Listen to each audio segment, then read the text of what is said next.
tahun selalu banyak ya. Banyak sekali. Iya, iya. Pak, kemudian ini kan masalah penerimaan murid baru ini, PPDB ini selalu jadi masalah klasik ya Pak ya. Ini soal kurikulum merdeka nih Pak, ini kan sudah diterapkan oleh Mas Menteri. Tapi ada sebagian guru yang masih skeptis. Ku bisa belajar. Jadi ada beberapa sekolah. Nah, sekolah penggerak ini Pak, kita gerakan tidak hanya di negeri, tapi juga di swasta. Oh, Gerakan intinya kolaborasi iya, dari iya. presidensi dan iya iya. betul. semua guru mata pelajaran yang ada di Kota Batam di sini MGMP. Dan anak-anak sekarang sudah berubah Pak cita-citanya, jadi YouTuber, jadi TikToker, jadi Itu gara-gara Pak Sokrates itu.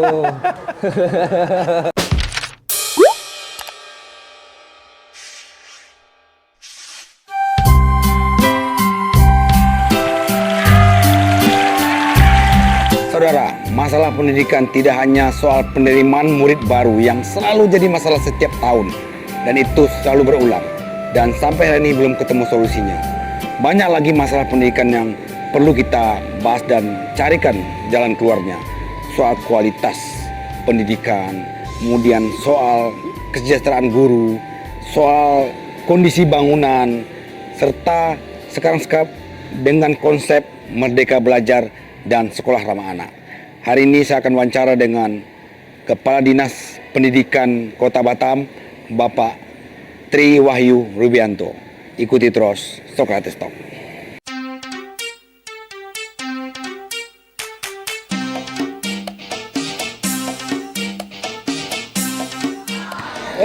Pak, apa kabar Pak? Oh, lagi ninja sekolah nih Pak. Masya Allah. Apa kabar? Sehat terus kayaknya ya. Iya. Pak, ini sebagai Kepala Dinas Pendidikan baru, apa tantangan yang Bapak hadapi ini?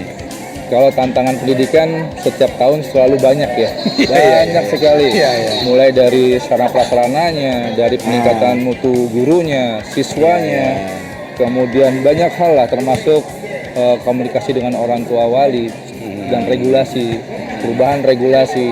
Ini banyak sekali sebenarnya Pak. Iya, iya, iya. Jadi memang saya banyak harus belajar karena ini awal saya di sini dan ini merupakan tempat saya harus memulai dari nol lagi. Ya, Pak, ini kalau data yang saya punya ada 977 sekolah dari PAUD, SD, SMP, Pak. Dan Bapak itu ambil dari Dapodik ya. ya, dan itu harus Bapak Ya. bina semua kan gitu. Betul. Dari 900-an sekolah yang kita ada di Dapodik itu, saya coba evaluasi, memang sebagian sekolah kondisinya memang sudah kita ajukan untuk dikeluarkan dari Dapodik. Nah, jadi itu masih data kotor, Iya, iya. masih aktif akunnya, tapi akan kita geser. Akan kita geser kenapa? Karena posisinya sekolah itu sudah tidak aktif lagi. Iya, iya. Tetapi akun Dapodiknya masih ada. Oke. Nah, jadi karena saya konsentrasi juga di data, saya harus bersihkan ini dulu. Sehingga nanti kita punya data yang lebih akurat, kemudian data dari sekolah yang tidak aktif ini tidak menjadi beban dari Iya, Kota Batam untuk mengetahui capaian SPM-nya, capaian rapor pendidikannya, begitu Iya, Pak. iya, iya. Nah, ini perlu kita siasati bersama. Kira-kira gitu. Sambil jalan kita Pak ya? Iya, iya. Jalan. Pak, kemudian ini kan masalah penerimaan murid baru ini, PPDB ini selalu jadi masalah klasik ya Pak ya. Setiap iya, tahun. iya. Karena memang mungkin faktor pertumbuhan penduduk, migrasi. Apa langkahnya Pak untuk mengatasi ini Pak? Ya, saat ini kan PPDB sudah berjalan ya. Ya. Masalah itu setiap tahun pasti ada, khususnya mengenai daya tampung. Iya, Ya, iya. mengenai daya tampung itu pasti ada masalah. Makanya banyak hal yang harus kami evaluasi dari polanya, metodenya, kemudian bagaimana memahami sebaran penduduknya. Ini sedang kami evaluasi. Apakah karena memang kebanyakan orang tua memaksa dalam tanda petik itu masuk ke negeri Pak, sementara sekolah swasta juga malah banyak kekurangan siswa sekarang gitu. Bisa jadi seperti itu, bisa juga karena anak ya. Jadi faktor anak ini kadang-kadang temannya ada di situ, dia juga memaksakan diri maunya bersama teman-temannya seperti itu. Iya, iya, iya. Tapi saya sering katakan bahwa Saat ini kan kita polanya zonasi, harusnya terjadi pemerataan di sini. Makanya saya katakan tadi di awal, kami sedang melakukan evaluasi terhadap pelaksanaan PPDB tahun ini. Dan memang kebetulan PPDB tahun ini saya tidak bisa turun full, dikarenakan saya hanya sampai di posisi penyiapan juknis sama sistem. Pada waktu pelaksanaannya saya kebetulan naik haji. Jadi pas itu pulang, ya ini kewajiban saya untuk melakukan evaluasi semuanya. Nah, kami sedang evaluasi semuanya nanti bersama seluruh staf dan seluruh kepala sekolah. Kita coba nanti ini perbaikan-perbaikan ini kita gunakan di tahun berikutnya. Seperti itu, Pak. Pak Tri, selain masalah PPDB, ternyata juga Batam mengalami kekurangan guru ya Pak. Itu langkah-langkah apa yang akan ditempuh Pak? Begini Pak, kekurangan guru ini tidak cuma dialami di Batam. Seluruh Indonesia saya yakin mengalami hal yang sama. Kemudian di Provinsi Kepri juga mengalami hal yang sama. Tetapi yang utama adalah kami harus melakukan mapping dulu. Posisi guru itu ada di mana? Apakah terjadi penumpukan dan sebagainya? Ini yang saya katakan tadi, saya harus berbasis data semuanya. Kemudian dari sini saya harus bisa mengambil lagi nanti keputusan untuk penyebarannya. Kenapa begitu? Kalau kita tahu posisi pemetaannya, sebaran guru, kita baru tahu Pak bahwa terjadi penumpukan di sini dan seterusnya. Satu. Yang kedua adalah beberapa mata pelajaran mungkin tidak ada gurunya. Tetapi kemarin dibuka pendaftaran melalui P3K. Beberapa mata pelajaran gitu ya. Guru mata pelajaran. Nggak ada yang daftar. Sementara pola rekrutmen kita saat ini cuma ada 2 Pak yang disampaikan oleh Kementerian Pendidikan. Yang pertama hanya melalui jalur P3K. Dan itu sudah basisnya mereka punya pengalaman dan seterusnya. Berarti yang bisa ikut adalah mereka yang pernah honor di sekolah-sekolah negeri dan sekolah swasta. Yang kedua melalui jalur PPG prajabatan atau jabatan. Dan ini kan seleksinya juga cukup ketat sekali. Nah, setiap daerah pasti ada kuotanya. Nah, ini agak sulit. Sementara beberapa mapel, contoh seperti PPKN, Bahasa Indonesia, Seni Budaya, Olahraga, ini nggak ada yang daftar Pak. BK apalagi. Kita butuh guru cukup banyak di sini. Nah, kemudian yang ketiga adalah mengoptimalisasi jam mengajar per minggu. Saat ini kan kalau sesuai dengan sertifikasi bahwa guru itu hanya dibutuhkan waktu minimal 24 jam. Mengajar 1 minggu untuk bisa mendapatkan sertifikasinya gitu ya. Tetapi sebetulnya mereka bisa dioptimalisasi karena bisa dioptimalisasi sampai 40 jam. Tetapi tidak mungkin 40 jam Pak kondisi sekolah kita, tidak mungkin. Kalau 40 jam nggak ada istirahatnya. Kasihan para guru, kasihan siswanya gitu. Maka posisinya ada di posisi ya interval 30 sampai 35. Nah, ini kita sedang optimalisasi guru, tetapi tidak bisa dipukul rata ke seluruh mata pelajaran juga gitu kan Pak. Kemudian soal kurikulum merdeka nih Pak, ini kan sudah diterapkan oleh Mas Menteri. Tapi ada sebagian guru yang masih skeptis karena memang sudah Bapak tahu lah, ganti menteri ganti kurikulum. Nah, ini kan sudah tahun politik nih Pak. Jadi ada semacam kekhawatiran gitu. Nanti ganti menterinya ganti lagi kurikulumnya. Jadi akhirnya pusing guru-guru. Sebetulnya enggak juga. Kurikulum Merdeka ini sekarang memang belum diterapkan di seluruh satuan pendidikan, belum. Jadi sebagai satuan pendidikan kita masih menggunakan K13 ya. Masih K13. Jadi tetap bertahap gitu ya Pak? Iya, secara bertahap Pak. Nggak bisa langsung dihantam begitu. Kurikulum Merdeka punya indikatornya, kurikulum K13 punya indikatornya. Nah, ini yang harus diselaraskan. Begitu Pak. Nah, jadi kalau kita kita semua paksakan menggunakan kurikulum Merdeka, kita juga persiapkan juga para gurunya. Kita siapkan juga gitu. Nah, kemudahan-kemudahan yang ada di kurikulum Merdeka apakah memang bisa langsung diimplementasikan semuanya di satuan pendidikan kita? Belum tentu juga. Oleh karena itu dilakukan secara bertahap. Oleh Kementerian Pendidikan dilakukan secara bertahap. Nantinya baru akan menyeluruh, Pak. Seperti itu. Pak Tri, ini kan Batam juga katanya masuk sebagai pilot project sekolah penggerak, Pak. Gimana perkembangannya, Pak? Dan salah satunya SMP Negeri 3 nih, Pak. Ya, ini termasuk yang angkatan 1 ya? Angkatan 2. Kalau kita sampai angkatan berapa? 3 angkatan. Jadi sebelumnya ada dari SMP 12 ya. SMP 6, SMP 12, SMP 38. Ya. Jadi ada beberapa sekolah. Nah, sekolah penggerak ini Pak, kita gerakan tidak hanya di negeri, tapi juga di swasta. Mereka ini nanti akan menerapkan pola pembelajaran proses pembelajaran terbaru, di mana mengaktifkan semua komponen yang ada di sekolahnya gitu. Berarti di dalamnya juga mutlak didukung dengan adanya guru penggerak begitu ya. Iya. Kepala sekolahnya juga kepala sekolah juga penggerak, iya. jadi nggak boleh sembarangan begitu Pak. Iya, iya.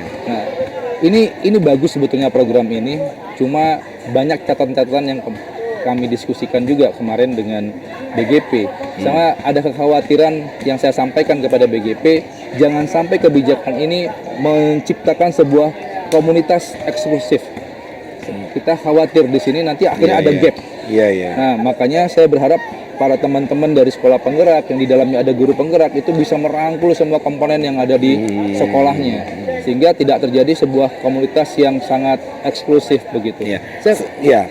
Salah satu alasan penerapan kurikulum Merdeka itu adalah karena ada 3 hal ya Pak ya. Ada satu literasi, kemampuan membaca siswa, kemudian sains dan matematik yang dianggap rendah, sehingga kita di peringkat PISA itu peringkat 73 dari 93 negara. Itu diterapkan ini. Gimana Bapak melihat ini gitu? Iya, jadi memang kalau kita melihat dari dulu ada yang namanya capaian mutu pendidikan dulu ada. Iya. Sekarang namanya rapor pendidikan. Rapor pendidikan, ya kalau kita ambil 2 kelompok lah ya, ada kelompok kompetensi, ada karakter. Kompetensi itu ada literasi sama numerasi. Dan satu lagi adalah karakter. Nah, kemarin saya baru saja rapat dengan tim PMO BPNP. Sebetulnya kalau kita melihat dari rapor pendidikan, kondisinya adalah literasi kita baik, meningkat. Dari sebelumnya kuning, sekarang sudah hijau, udah bagus, udah meningkat. Kita masih ada PR di numerasi. Iya. Begitu juga dengan karakter yang tadinya masih kuning, sekarang sudah bagus. Tetapi PR kita adalah tidak hanya bicara masalah ini saja. Ini harus bisa jalan kalau kita kerjasama semuanya Pak. Nah, ini bagus, literasi bagus. Makanya apa yang kami lakukan? Kami mendorong banyakin aja sudut-sudut baca di sekolah. Sudut baca sekolah pada saat istirahat, anak-anak bisa duduk sambil membaca. Bukunya dari mana? Dari perpustakaan Pak. Taruh di box-box itu, mereka akan membaca seperti itu. Nah, itu untuk literasinya. Untuk numerasinya ya tentu dari sekolah sendiri yang akan menggerakkan para siswanya. Karakternya dengan pola percontohan suri teladan, kira-kira gitu Pak. Banyak juga PR Bapak sebagai Kepala Dinas Pendidikan ya. Banyak Pak. Dan mungkin saya akan menanyakan tentang kondisi sekolah-sekolah interland Pak, yang mungkin belum semua Bapak sempat kunjungi. Tapi sebelum Bapak menjawab, kita rehat sejenak dan saudara ikuti itu seperti itu.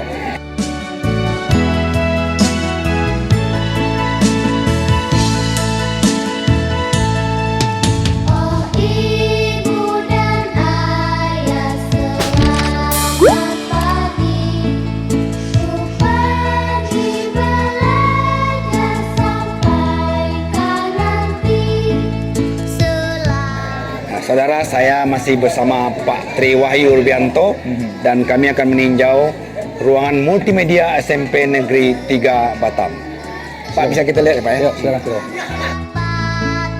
Hormati guru. Oh, lumayan luas Pak ya ruangannya. Ya, ini dulunya sederhana tapi sekarang udah dirubah ya. Iya. Karena mereka harus bikin kenyamanan kan penggunaan di sini. Pak Tri, bagaimana tentang digitalisasi sekolah Pak? Digitalisasi sekolah ya, ini PR juga yang digitalisasi sekolah. Bahwa sekolah saat ini sudah mulai menggunakan banyak perangkat-perangkat media, perangkat elektronik, teknik informatika. Nah, PR kita adalah mempersiapkan sarananya. Dan sekarang ini pembelajaran sudah banyak digital Bu ya, sudah bahasa digital. Oh sudah ya Bu? Iya, sekarang menggunakan Chromebook juga sudah mulai. Kita sekarang sedang menjalankan kerjasama dengan Google untuk menjalankan yang Google Workspace for Education. Bersama mereka ada 6 sekolah yang kita minta untuk berpartisipasi di sana. Tujuannya apa? Tujuannya agar digital itu bisa terarah Pak.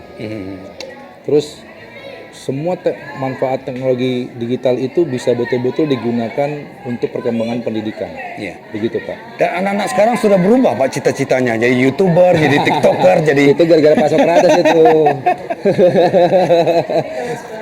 Ada proyeknya Pak. Di sini Iya. mengeluarkan kreativitas. Oke, iya. Ada proyek setiap setahun itu 3 Ya, kali ada proyek. 3 proyek mereka di sini. Nah, Pak Tri, saya harus tanyakan ini kan ada sekarang program sekolah ramah anak. ya. Tapi dari data yang saya catat Pak, dari Januari sampai Juli 2023, itu ada 145 kekerasan terhadap anak. Ya. Gimana meminimas ini Pak? Gitu? Ya, ini yang saya sampaikan kemarin di dalam pertemuan-pertemuan dengan sekolah, karena saya juga terjun ke sekolah-sekolah, Ya. bahwa membentuk karakter, terutama dari karakter Pak. Karakter itu dengan suri toladan dan bukan cuma tanggung jawab dari sekolah. Tidak bisa. Mungkin secara kuantitas anak berada 6 sampai dengan 8 jam di sekolah. Tapi apakah mereka mendapatkan kualitasnya? Belum tentu. Mungkin dia akan mendapatkannya dari keluarga. Oleh karena itu, untuk mencegah terjadinya permasalahan seperti ini harus juga dimulai dari keluarga. Keluarga memulai, kemudian lingkungannya juga mendukung, begitu juga sekolah. Ini kolaborasi semuanya Pak. Tidak bisa diserahkan sepenuhnya kepada sekolah. Mau menyerahkan anak ke sekolah, terus nanti anaknya langsung berubah, itu nggak bisa Pak. Nah makanya kasus-kasus perundungan ini juga bisa terjadi dikarenakan mungkin kita tidak bisa juga guru-guru ini Pak mengawasi minute to minute, ya kan Pak? Nggak bisa saya mengawasi karena mereka juga punya tugas yang lainnya harus mereka selesaikan. Kemudian yang kedua, jumlah siswa yang cukup besar. Nah ini yang juga harus menjadi perhatian. Makanya saya minta kepada sekolah, guru piket itu harus mobile Pak. Guru piket itu harus mobile, khususnya pada saat-saat jam istirahat. Kita nggak tahu Pak, sambil berjalan mungkin tidak terjadi perundungan khusus ya. Mungkin sambil berjalan mereka bercanda dan sebagainya, itu bisa saja terjadi. Nah itu yang kemudian dimasukkan dalam kategori perundungan. Bahkan perundungan itu tidak hanya bicara masalah fisik. Bicara pun bisa masuk dalam kategori itu. Itu yang kemarin dijelaskan oleh teman-teman dari LPA, PPAD kepada saya, jelaskan seperti itu. Nah ini kita sampaikan bahwa menyelesaikan masalah ini harus merangkul semuanya. Kalau sekarang di sekolah ada namanya paguyuban kelas ya. Paguyuban kelas ada, kemudian keluarganya juga ada, anak juga ada. Nah ini yang harus dibentuk semuanya Pak. Tapi memang ada kecenderungan memang Pak Tri bahwa ketika anak sudah dimasukkan ke sekolah tertentu oleh orang tua, dan tanda petik orang tua seperti lepas tangan, seolah mereka berkata, hai guru, ini anak saya tidak sampai pintar dan jadi orang. Ini gimana Pak? Apa yang Bapak ingin sampaikan ke masyarakat Batam? Ini yang saya katakan, bahwa mendidik itu bukan hanya tanggung jawab sekolah Pak. Mendidik ya. Kalau mengajar, masalah berkaitan dengan materi pembelajaran, mungkin sekolah bisa full dikasihkan di sana. Tapi kalau mendidik harus dimulai dari keluarga Pak. Maka saya katakan tadi bahwa mendidik itu harus dimulai dengan cara memberikan contoh suri toladan, ya kan? Mungkin Bapak tahu ingat sosum tulodo, bahwa ungkapan ini kan selama ini selalu ditinggalkan Pak. Padahal ini penting, kita memberikan contoh teladan kepada anak-anak kita, kemudian guru-guru memberikan contoh kepada anak-anak murid-murid kita, maka insya Allah ini akan terbentuk. Nah jadi saat ini yang paling mudah adalah dengan memberikan contoh suri toladan, seperti itu Pak. Kemudian ini Pak, saya juga membaca di data pendidikan Batam Pak ya. Ada 240 sekolah, itu kondisinya rusak sedang dan berat. Ini nambah lagi nih beban tugas Pak Tri gitu. Itu memang PR yang besar yang disampaikan oleh Pak Wali kepada saya untuk bisa mengatasi permasalahan khususnya sarana prasarana. Karena yang pertama kalau kita bicara masalah SPM adalah aksesibilitas. Maka kita bicara adalah keterjangkauan sarana pendidikan untuk sekolah anak. Kita bicara itu. Kemudian mendekatkan sekolah dengan pemukiman. Tapi kita tidak tutup mata bahwa sekolah-sekolah kita juga umurnya juga sudah panjang sekali. Contoh SMP 3 ini, dulu namanya SMP 1 ini Pak. Saya ingat dulu namanya SMP 1 ini. Ya kan? Jadi saya kesini lagi sudah jadi SMP 3. Dulu di sini. Nah, ini bangunan ini sudah cukup lama sehingga mereka perlu dilakukan yang namanya rehabilitasi. Mungkin sebagian perlu direvitalisasi. Contoh yang depan itu kita revitalisasi. Untuk apa? Karena memang sudah tua sekali Pak bangunannya. Ini yang di kota, yang di pulau juga begitu. Nah, makanya ini sekarang staf saya dari kasih sarana prasarana mulai dari PAUD, TK, SD dan SMP, saya minta mereka mendata semuanya dan mendapatkan datanya. Dari situ saya akan tahu saya harus prioritasnya yang mana satu yang harus saya mulai dengan kondisi anggaran pemerintah Kota Batam yang ada. Selain itu kita juga berusaha untuk bisa menjaring anggaran dari pusat Pak. Pak bicara soal anggaran Pak ya. Ini kan sering sekali masalah-masalah pendidikan, terutama PPDB Pak. Itu para politisi teriak loh Pak. seolah ingin mendapatkan simpati dari masyarakat. Tapi solusi tidak ada. Padahal anggaran kan mereka yang menyusun, Pak.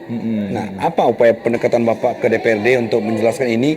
Karena memang anggaran pendidikan itu kan cukup besar. Tapi ketika terjadi refocusing gara-gara COVID, ini juga akan berpengaruh ke dunia pendidikan. Seperti apa, Pak, solusinya? Pertama saya tingkatkan yang namanya koordinasi dan komunikasi, Pak. Ini penting nih. Jadi ada satu pemahaman, satu persepsi antara apa yang kami lakukan di Dinas Pendidikan dengan apa yang beliau petakan permasalahan di masyarakat. Kalau ini melihatnya dalam persepsi yang berbeda, sulit, Pak. Contoh saja lah, Bapak saya tunjukkan tangan saya ini warnanya apa. Bapak pasti mengatakan ini warnanya coklat, Pak Tri. Tapi saya bilang tidak, warnanya putih kemerah-merahan, karena saya melihat sisi yang berbeda. Iya nggak, Pak? Tapi kita harus melihat satu sisi yang sama, bahwa pokok permasalahannya ada. Nah, ini namanya yang saya katakan, yang saya perbaiki adalah komunikasi dan koordinasi dengan mereka. Ini sudah mulai, Pak. Sudah mulai jalan. Jadi saya sudah mulai berkomunikasi dengan teman-teman untuk menyamakan persepsi bahwa kondisi pendidikan kita tuh seperti ini. Kondisi anggaran kita sekarang seperti ini. Maka kami juga mohon kepada teman-teman dari DPRD untuk sama-sama kita capture masalah di lapangan, kemudian kita bahas bersama, kemudian kita tentukan prioritasnya bersama-sama dengan kami. Kami analisis berdasarkan data, prioritasnya kami sudah dapatkan, kami dudukkan bersama. Nah, kalau menyentuh semua sektor sulit, Pak, ya, karena anggaran kita sangat terbatas. Tapi kita membuat dengan skala prioritas. Ini sudah jalan, Pak, sudah jalan kita sampaikan. Oke, Pak Tri, terima kasih banyak waktunya, dan saya doakan Bapak tetap semangat dan sukses, karena bagaimanapun saudara, pendidikan itu penting buat masa depan bangsa ini. Selamat bertugas, Pak Tri. Terima kasih Pak Sokrates. Masya Allah. Sampai ketemu di Sokrates Talk.